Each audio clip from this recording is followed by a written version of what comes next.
रामनीलमेघश्याम कोदण्डराम रघुकुलाब्धिसोम परन्धाम सार्वभौम नीलमेघश्याम रघुराम राम राम रघुराम जय राम राम राम जय राम। दक्षिणामूर्तये नमः। ज्ञानानन्दमयं देवं निर्मलस्फटिकाकृतिम् आधारं सर्वविद्यानां हयग्रीवमुपास्महे। शरदिन्दुविकासमन्दहासां स्फुरदिन्दीवरलोचनाभिरामाम् अरविन्दसमानसुन्दरास्याम् अरविन्दासनसुन्दरी उपासे। शुक्लां ब्रह्मविचारसारपरमामाद्यां जगद्व्यापिनीं वीणापुस्तकधारिणीम् अभयदां जाड्यान्धकारापहां हस्ते स्फाटिकमालिकां विदधतीं पद्मासने संस्थितां वन्दे तां परमेश्वरीं भगवतीं बुद्धिप्रदां शारदाम्। वैदेही सहितं सुरद्रुमतले हैमे महामण्डपे मध्ये पुष्पकमासने मणिमये वीरासने सुस्थितम् अग्रे वाचयति प्रभञ्जनसुते तत्त्वं मुनिभ्यः परं व्याख्यान्तं भरतादिभिः परिवृतं रामं भजे श्यामलम्।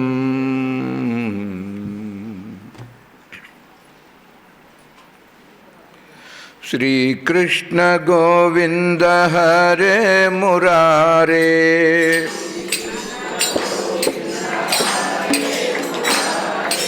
हे नाथ नारायण वासुदेव।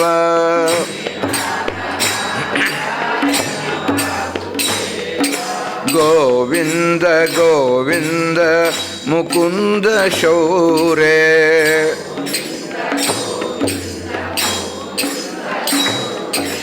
गोविंद गोविंद मुकुंद शौरे।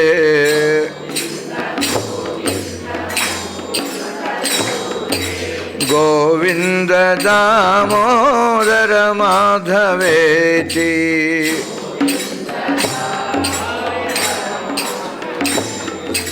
गोविंद दामोदर माधवेति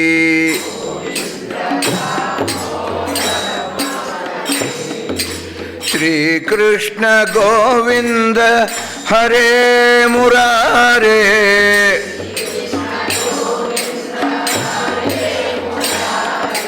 हे नाथ नारायण वासुदेवा।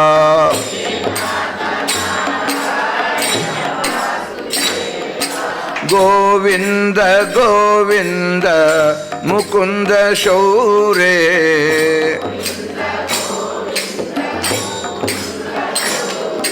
गोविंद दामोदर माधवेति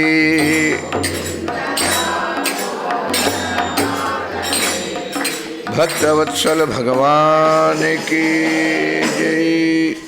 सियावर रामचंद्र की जय। पवन सुत हनुमान की जय। बोलो भाई सब संतन की जय। धर्मो वै भगवान सतामधिपति धर्मं भजेत् सर्वदा धर्मेणैव निवार्यते अघनिवहः धर्माय तस्मै नमः। धर्मान्नास्ति परं पदं त्रिभुवने धर्मस्य शान्तिः प्रिया धर्मे तिष्ठति सत्यमेव सततं शुभदं मा धर्म मां वर्जय। भक्तिर्मुक्तिविधायिनी भगवतः श्रीरामचन्द्रस्य లోకాః కామదుఘా అంఘ్రి యుగలం సేవధ్వం అతి ఉత్సుకాః నానా జ్ఞాన విశేష మంత్ర వితతిం త్యక్త్వా సుదూరే భృశ్యం రామం శ్యామతనుం స్మరారి హృదయే భాంతం భజధ్వం బుధాః. శ్రీరామః శరణం సమస్త జగతాం రామం వినా కా గతి రామేణ ప్రతిహన్యతే కలిమలం రామాయ సర్వం వశే. రామాత్రస్యతి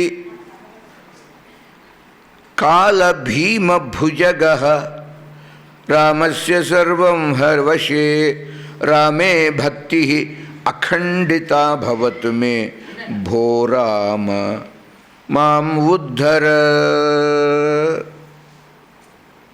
శాంతం శాశ్వతమప్రమేయమనఘం నిర్వాణశాంతిప్రదం బ్రహ్మ శంభు ఫణీంద్ర సేవ్యమనిశం వేదాంత వేద్యం విభుం రామాఖ్యం జగదీశ్వరం సురగురం మాయామనుష్యం హరిం వందేహం కరుణాకరం రఘువరం భూపాల చూడామణి.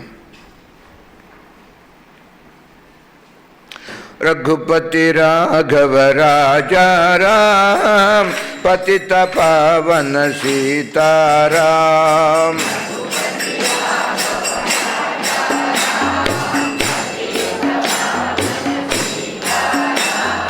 రఘుపతి రాఘవ రాజా రామ్ పతిత పావన సీతారాం.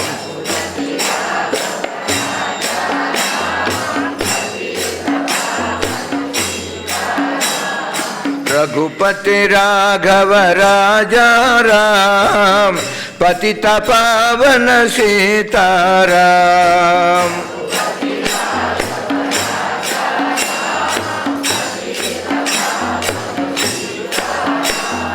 సుందర విగ్రహ మేఘశ్యాం గంగా తులసి శాలగ్రామ్.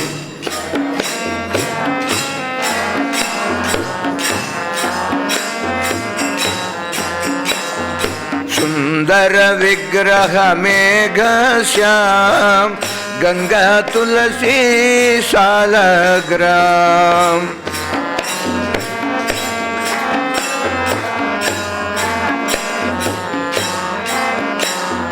రఘుపతి రాఘవ రాజా రామ్ పతిత పావన సీతారాం.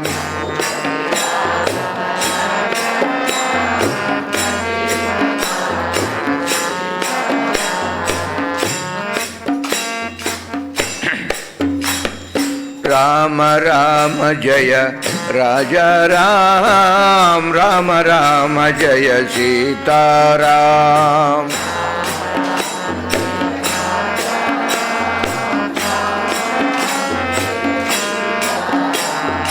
రామ రామ జయ రాజా రామ్ రామ రామ జయ సీతారాం.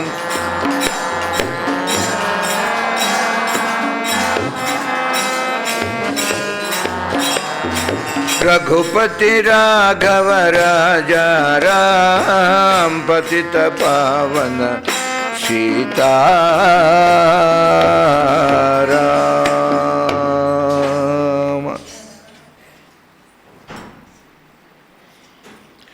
రామాయ రామభద్రాయ రామచంద్రాయ వేధసే రఘునాథాయ నాథాయ సీతాయాః పతయే నమః. ప్రసన్నతాం యాన గతాభిషేకతః తథా న మమ్లే వనవాస దుఃఖతః ముఖాంబుజశ్రీ రఘునందనస్య మే సదాస్తు సా మంజుల మంగళప్రద. శ్రీమద్ రామాయణం రామచరిత మానసము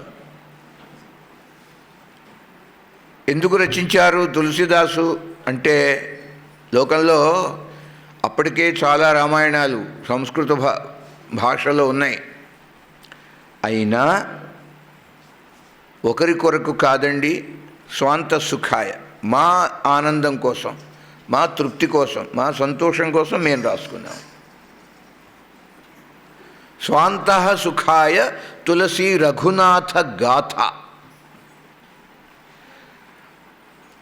మా ఆనందం కోసం లిఖించుకున్న రామకథ ఇది. ఇతరులు ఎవరికైనా సుఖాన్ని, సంతోషాన్ని, పరమశాంతిని ప్రసాదించినట్లయితే మాకు సంతోషం, ఆనందం.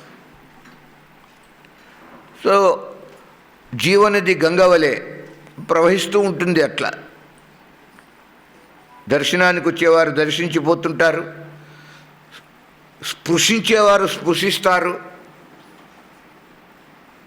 స్నానం చేసేవారు స్నానం చేస్తారు, కేవలంగా పానము చేసేవారు పానం చేస్తారు. కానీ గంగ ప్రవహిస్తూనే ఉంటుంది. రామకథ నిరంతరాయంగా లోకంలో ప్రచారంలో ఉంటుంది. యావత్ స్థాస్యంతి గిరయః సరితశ్చ మహీతలే తావద్ రామాయణ కథ లోకేషు ప్రచరిష్యతి. అంత గొప్ప ఆశీస్సులు అందిస్తాడు బ్రహ్మదేవుడు వాల్మీకి మహర్షికి. మహర్షి, భూమండలం మీద ఎంతవరకు అయితే కొండలు ఉంటాయో, ఎంతవరకైతే మహానదులు, జీవనదులు ప్రవహిస్తూ ఉంటాయో, అంతకాలం వరకు నువ్వు రచించినటువంటి రామకథ ప్రచారంలో ఉంటుంది ఈ లోకంలో. గొప్ప ఆశీస్సులు అందించాడు బ్రహ్మదేవుడు. పైగా నీ నోటి నుంచి వచ్చేది అంతా సత్యమే అవుతుంది, అసత్యం అనేది నీ గళ్ళ నుంచి రాదన్నారు. ఇటు రామాయణము అయోధ్యాకాండ, అస్త్రశస్త్రాలతో యుద్ధం లేదు, కానీ మానసిక సంఘర్షణ మాత్రం విస్తృతంగా ఉంది ఈ కాండలో. మానసికమైన సంఘర్షణ.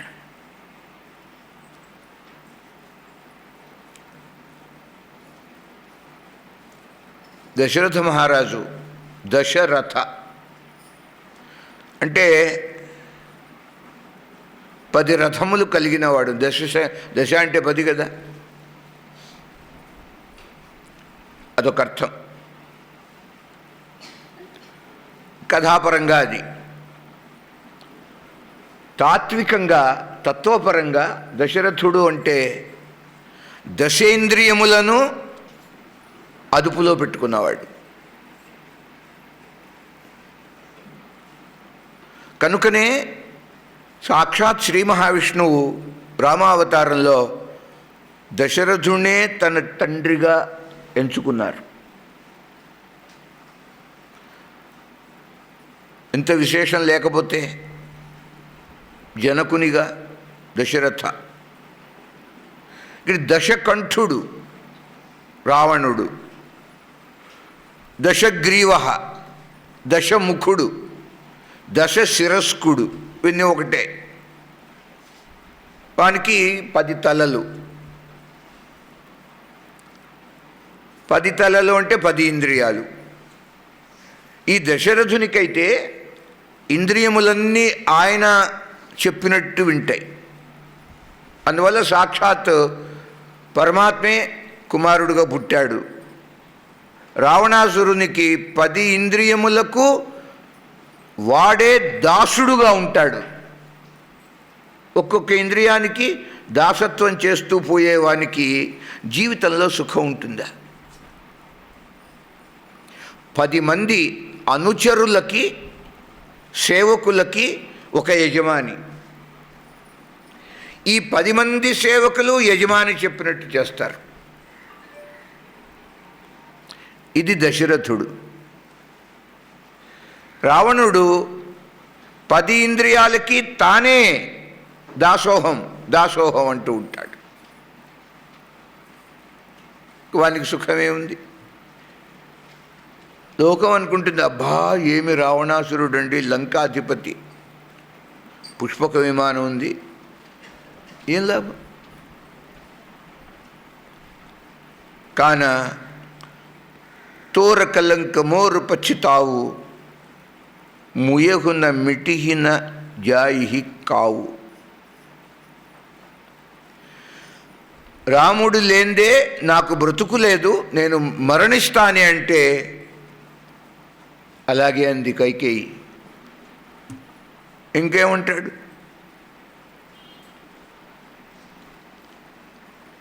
సో సబ్ మోర్ పాప పరిణామ మారసిగాయి నా హారులాగి. నీ యొక్క వరములు ఎలా ఉన్నాయంటే గడ్డి కోసం ఆవుని చంపినట్టుగా ఉన్నాయన్నాడు. ఆ పని ఎవడన్నా చేస్తాడండి? అంత భయంకరంగా పశ్చాత్తాపడతావు నువ్వు. గుర్తుంచుకో అభాగ్యురాలా. ఇలా అంటున్నారు, జనుబిను పంఖ బిహంగ బేహాలు, రెక్కలు విరిగిన పక్షిలాగా ఆ మహారాజు రామా రామా అని విలపిస్తూ కింద పడిపోయారు. గుడ్లు తేలేసి ఇట్లా ఆకాశం చూస్తున్నారట. సూర్యదేవా అంటున్నాడు దశరథుడు, మాకు నీవు మూల పురుషుడవు కనుక నా ప్రార్థన నీవు ఆలకించు. నేను వేడుకుంటున్నాను నిన్ను, రేపు నువ్వు ఉదయించవద్దు. నీవు ఉదయిస్తే నా ప్రాణం పోతుంది. గీత అంటుంది పరమాత్మ, ఇమం వివస్వతే యోగం ప్రోక్తవాన్ అహం అవ్యయం వివస్వాన్ మనవే ప్రాహ మను ఇక్ష్వాకవే అబ్రవీత్. చూడండి, సూర్య భగవానుడు మొట్టమొదటి పరమాత్మ అంటాడు, నా ఈ ఈ ఈ జ్ఞానాన్ని నేను మొదటగా వివస్వంతునికి ఉపదేశించా. ఎవరి వివస్వంతుడు? సూర్య భగవానుడు. వివస్వాన్ అంటే సూర్యుడు. అటు సూర్యుడిని చూచంటున్నాడు, స్వామి న ప్రభాతం త్వయేచ్ఛామి నిశే నక్షత్రభూషితే.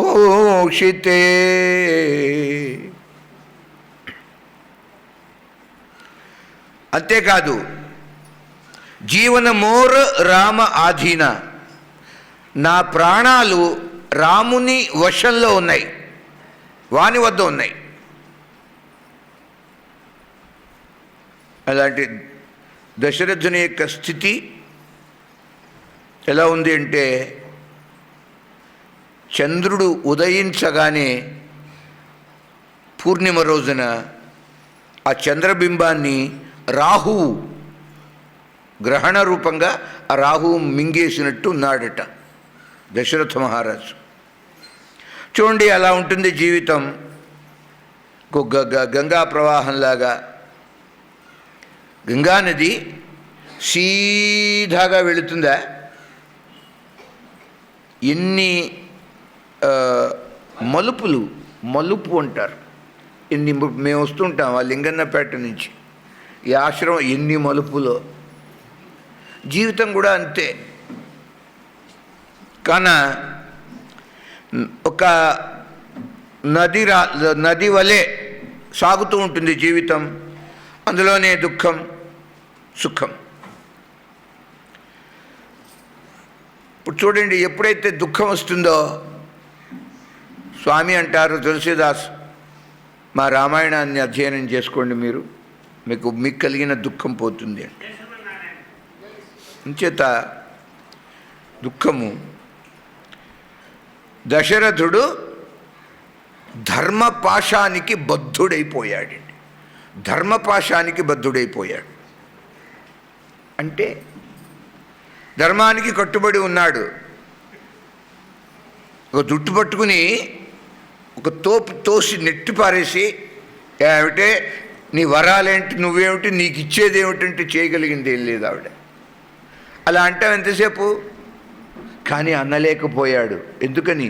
ధర్మపాశబద్ధ. నహి సత్యాత్ పరో ధర్మ నానృతాత్ పాతకం పరం. సత్యమును మించిన ధర్మము లేదు, పుణ్యం లేదు. అసత్యాన్ని మించిన అధర్మం లేదు, పాపం లేదు. సాంచ్ అంటే సత్యం. సాంచి బరోబర్ తప్పు నహి, झूठ బరోబర్ పాప్. ఆ ధర్మపాశానికి కట్టుబడిపోయి బద్ధుడైపోయి వరాలు అంగీకరించక తప్పింది కాదండి. ఆమె వరములు అంగీకరించాడండి. అప్పటికి కూడా తనకి అసత్య దోషం ఒకటి వస్తుంది, అంగీకరించినా కూడా. అదేమిటి? నిండు సభలో, రాజసభలో రామచంద్రునికి నేను పట్టము కడతాను అని అన్నాడు రాజ్యసభలో. ఆ పట్టాభిషేకం ఆగిపోతే తన మాట అసత్యం అవుతుందిగా, అదొక బాధ ఉన్నది. వరాలు ఇవ్వకపోతే ఆడి తప్పినవాడైతాడు.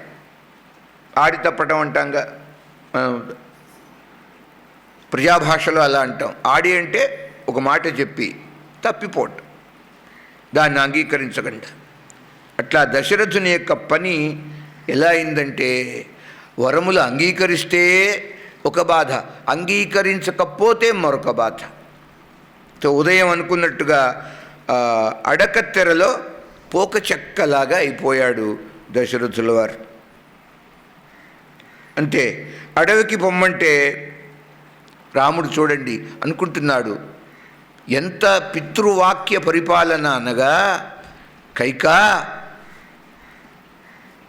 నా జ్యేష్ఠపుత్రుడు రాముడు నాయన అడవికి పోరా అంటే ఏమీ ప్రశ్నించాడండి. ఇంకా బాఢం అంటాడట. సరే, ఇప్పుడు ఈ కాలపు భాషలో చెప్పాలంటే ఇంగ్లీషు వచ్చిన వాళ్ళు రాని వాళ్ళు కూడా ఓకే అంటుంటారు. ఓకే. ఆ ఓ అంటే ఏంటో, కే అంటే ఏంటో తెలియదు, అది ఓకే మాత్రం అంటుంటారు.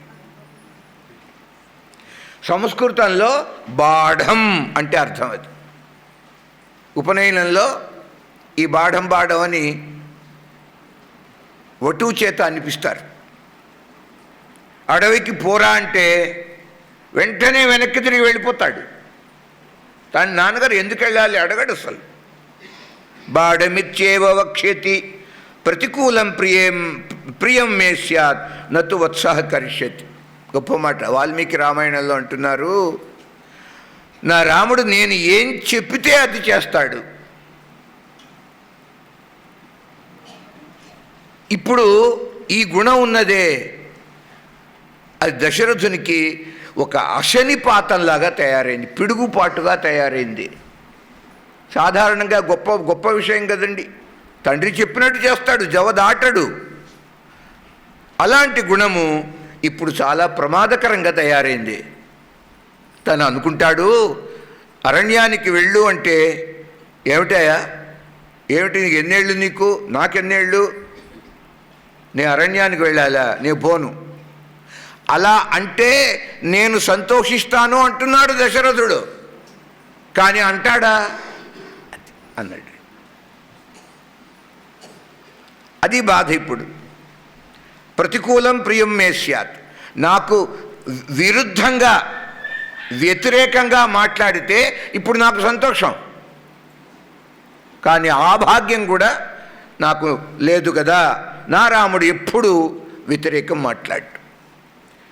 స్త్రియో బాలాశ్చ వృద్ధాశ్చ రాత్రౌ నిద్రాం నలేభిరే కదా ద్రక్ష్యామి హే రామం. ఇక్కడ ఇంత భయంకరంగా కైకేయి యొక్క గృహంలో అర్ధరాత్రి ఆవిడకి నిద్ర లేదు, ఈయన గారికి నిద్ర లేదు. ఈ సంగతి బయట వాళ్ళకి ఎవ్వరికీ తెలియదు. కానీ ప్రజలంతా ఏమనుకుంటున్నారు, ఆ రోజు ఎవరికి కంటి మీద కునుకు లేదండి, ఎప్పుడెప్పుడు సూర్యోదయం అవుతుందా అని వారందరూ కూడా ఎదురు చూస్తూ కూర్చున్నారు. ఇట్లా విలపిస్తున్నాడు దశరథ మహారాజు. అరుణోదయం అయింది. సూర్యుడు ఉదయించటానికి ముందు తూర్పు దిక్కున ఎర్రని కాంతి వస్తుంది ముందు. దానికి అరుణుడు గుర్రం ఆ రథం నడిపేవాడు పరమాత్మకి, అనూరుడు. వాడు ముందు బయలుదేరి వస్తాడు. ఎరుపు రంగు వస్తుంది. అరుణోదయం అయింది అంటే ఇంకా కొద్దిసేపట్లోనే సూర్యుడు ఉదయిస్తాడని లెక్క. ద్వారం దగ్గర వీణ శంఖనాదాలు మంగళధ్వనులు వినిపిస్తున్నాయి. రోజు ప్రతి కార్యక్రమం ఇది నిత్య కార్యక్రమం. దశరథ మహారాజును వారు నిదురించినప్పుడు నిదుర లేపటానికి వందిమాగధులు వస్తారు, బందీజన్. వారు వచ్చి ఇగో ఈ వాద్యాలు, మంగళ వాద్యాలు మోగిస్తారు. వాళ్ళని వైతాళికులు అని కూడా అంటారండి. అలా వచ్చారు ఇక్కడికి. వారికేం తెలుసు? దుఃఖపడుతున్నాడు, తెల్లవారులు నిద్ర లేదు. ఈ దౌర్భాగ్యం ఈ కైక బాధ పెట్టింది, మనస్సుని గాయపరిచింది తెలియదు ఎవరికి. వారు ఏమంటూ వస్తున్నారు? వైతాళికులు, రామునికి జయమగుగాక, దశరథ మహారాజ్కి, రాజా దశరథ్కి జై, రామచంద్ర మహారాజ్కి జై, ఇట్లా జై జయ ధ్వానాలు చేస్తూ వస్తున్నారు వాళ్ళందరూ. అయోధ్య పౌరులు అప్పటికే తయారై వచ్చేశారండి, అలంకారాలు చేసుకుని. తెల్లవారితే పట్టాభిషేకం కదా. ఎప్పుడెప్పుడు తెల్లవారుతుందో రామచంద్రుణ్ణి రాజుగా రథం మీద బయలుదేరి వస్తుండగా చూచి ఆ రామునిపై పుష్పములు చల్లాలి, లాజలు అంటే పేలాలు చల్లాలి. దానికోసం అందరూ ఎదురు చూస్తున్నారండి. అయోధ్య పౌరులందరూ ఆ రోజున నిద్ర లేకుండానే ఇక్కడ అంటున్నారు, కీర్తన చేస్తున్నారు అందరూ. రఘుపతి రాఘవ రాజారా సంకీర్తన చేస్తున్నారు. సింహద్వారం దగ్గర అందరూ గుమిగూడారు. రామచంద్రమూర్తి యొక్క సింహద్వారం దగ్గర మనుషులకి, మంత్రులకి, వచ్చిన జనం, ప్రజలకి కొంచెం సందేహం కలిగింది. ఇంతసేపు అయింది మనం వచ్చాము, సూర్యోదయం అయింది, రాజదర్శనం కాలేదే అనుమానపడుతున్నారు. ఇప్పటి వరకు మహారాజు నిద్రిస్తాడా? ఎప్పుడో మేల్కొనే సమయం అయిపోయింది కదా, అలా అనుకుంటున్నారు. సూర్యుడు ఉదయించినా కూడా మహారాజు యొక్క దర్శనం కాలేదే. ఇంకా ఏమిటబ్బా కారణం? ఏమై ఉంటుంది? శంకించారు అందరూ, సందేహించారండి. రామాయణంలో అంటారు అయోధ్య ప్రజలు, యశ్చ రామం నపశ్యేత్తు యంచ రామో నపశ్యతి నిందితః స భవేల్లోకే స్వాత్మాప్యేనం విగర్హతే. రామాయణ శ్రవణానికి ఇది ఫలం. జీవితంలో మరణించే లోపు నేనైనా రాముణ్ణి చూడాలి. చూడటం అంటే ఎట్లా? ఆలయాల్లో విగ్రహ రూపంగా కాదు, ప్రత్యక్ష దర్శనం. లేదు, తానైనా నన్ను చూడాలి. వికల్పాలంటారు ఈ రెండు. యశ్చ రామం న పశ్యేత్, ఎవడైతే రాముణ్ణి చూడకుండానే మరణిస్తాడో, ఎవడు రాముని చేతనైనా చూడబడకుండానే మరణిస్తాడో, వీరిద్దరూ కూడా జీవితాన్ని వ్యర్థం చేసుకున్నవారు అవుతారు. నిందిత, లోకము అలాంటి వాళ్ళని నిందిస్తుంది. ఆ మనసు కూడా, ఆ వ్యక్తి యొక్క అంతఃకరణ ఉంటుందిగా, మనసు హృదయం అంటాం, అది కూడా ఆ వ్యక్తిని దూషిస్తుంది, చీకొడుతుంది, ధిక్కరిస్తుంది. కనుక ఇది శ్రీమద్ రామాయణం. అంటే రామదర్శనం, భగవత్ స్వరూప జ్ఞానం, భక్తి, మూడండి జీవితానికి ఎట్టివానికైనా సరే ధన్యత చేకూర్చేటటువంటి విషయాలు. రామదర్శనం